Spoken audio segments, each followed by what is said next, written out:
Hello guys, welcome back to our channel. And today's vlog, let's cook chicken liver guys with ginger and garlic with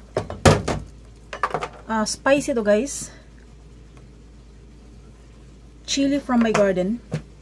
And this recipe is Japanese style, liver nira. Nira is ano nga ba to? Okay, I will search and tell you if what's the English of that thing. Liver nira guys, okay?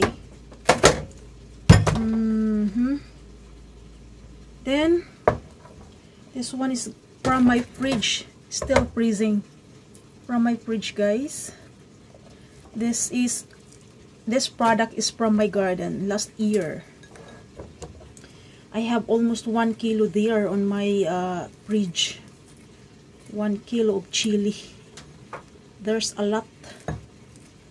That's why hindi ako nagtanim this year dahil marami pa ako sa freezer. Requested ito ng aking dalaga at gusto ko na rin siya. So yan guys, keep watching sa ating vlog. So ayan guys, naisip ko na at nalala ko na. Nira in Japanese term and in English is Chinese chives. Chives nga ba? Tama ba yung pronunciation ko?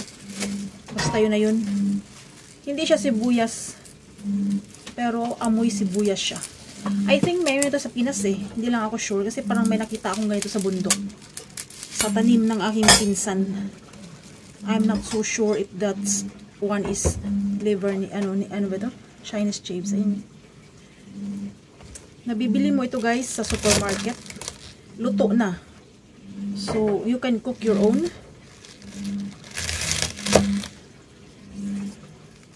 Home cook is better than take out.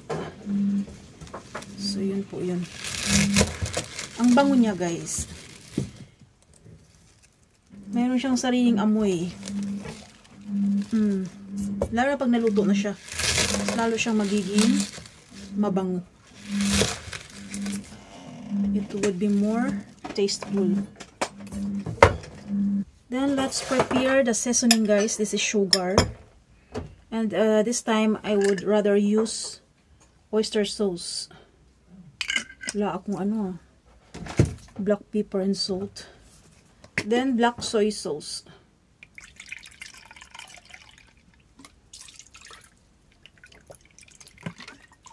Black soy sauce is more rather than mirin. This one guys is mirin. And this one is sake or rice wine. Exactly. So rice wine. Let's add more para mas mabango. Bibigay ito siya ng bango, pangtanggal sa amoy, and of course pangpalambot. Yun. So yun po yung ating seasoning guys, teriyaki style seasoning. Pero maanghang siya dahil mayroon tayong chili. Yun. That's why I said cook. Home cook is always the best. Kasi you can put anything you would like to put. Okay, this is our seasoning guys. Then keep watching. Commercial, I have saging here. Saging from Philippines guys. Banana from Philippines. Hindi pa siya masyadong hinog pero masarap na siya.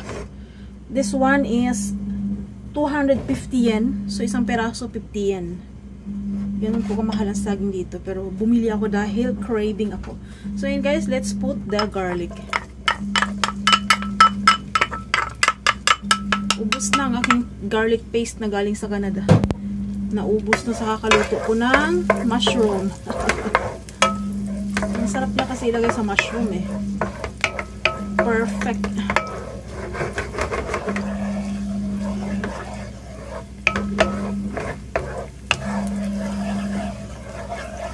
So pagsabayin na natin ang garlic and ginger. Ang bango ng garlic. Para masabay na silang maluto. Dahil I'm on hurry guys. Magsi 7 PM na dito. Naantay ito ng aking anak. Actually may ulam naman pero gusto niya ito. Kumain na yung akong bunso na una na. Ako naman, kumain na rin ako ng saging, kaya hindi ako magkakapunan. Bukas na makakain ito. Next day, kasi mas masarap siya eh. Mas manunuot yung kanyang lasa. So yun guys, lutuin lang natin yung ating spice. Let's put basil guys, para mas mabango siya. A little bit only. The more mabango, the more na masarap.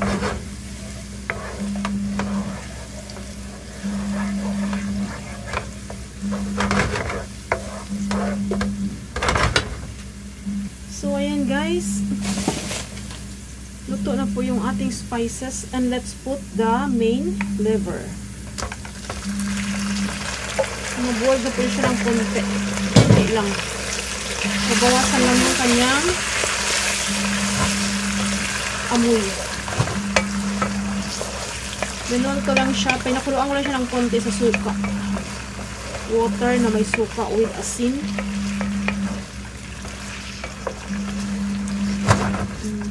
Ganyan siya guys. Ano? Mabilis lang naman siyang lutuin. Guys, sa kumakain ng liver, 2 chicken liver is good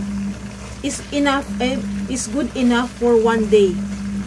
Masyado po siyang nutritious, kaya bawal po kumain ng marami sa isang kainan. So kung everyday ka kakain, okay, pero dapat 2 liver lang. Like that, ito. 2 liver yan kasi 4 na piraso siya. Kasi kinat ko siya eh. Yun po yung suggested sa mga mahilig sa liver. Huwag masyadong mag-intake. Kasi nga, lahat ng maganda pag sobra ay hindi rin maganda.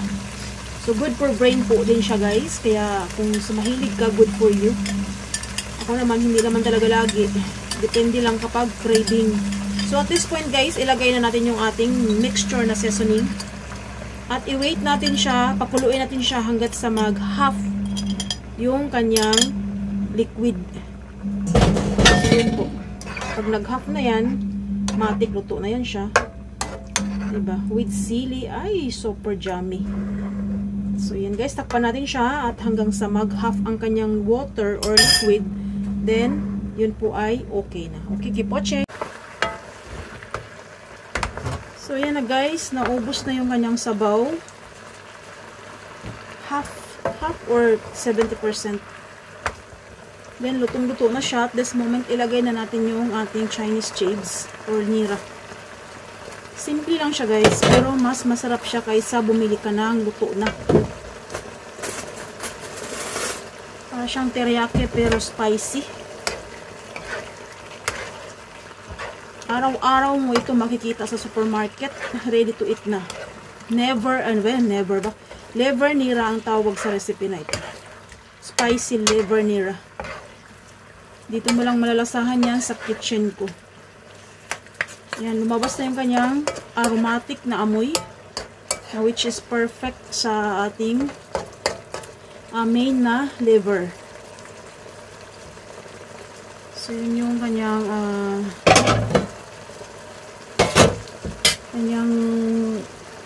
purpose kung bakit perfect siya sa liver. Dahil ang liver, diba, known as malangsa siya. Kaya,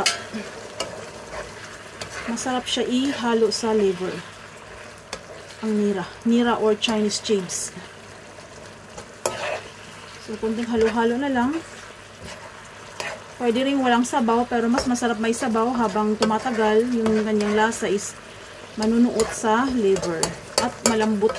Kasi pag walang sabaw, turn into, ano ba to? Matigas yung liver. So, ganoon lang po siya kasimple guys. Yan ay ready to serve na po siya. Perfect sa unlimited rice. Better than take out. So, mas masarap ito pag next day mo siyang kakainin. Mas manunuot sa liver yung ating seasoning na pinahalo-halo. So, yun lang guys. Thanks for watching. Ito na po yung ating finished product. Thanks for watching guys. Bye-bye. Ito na po guys. Ang init.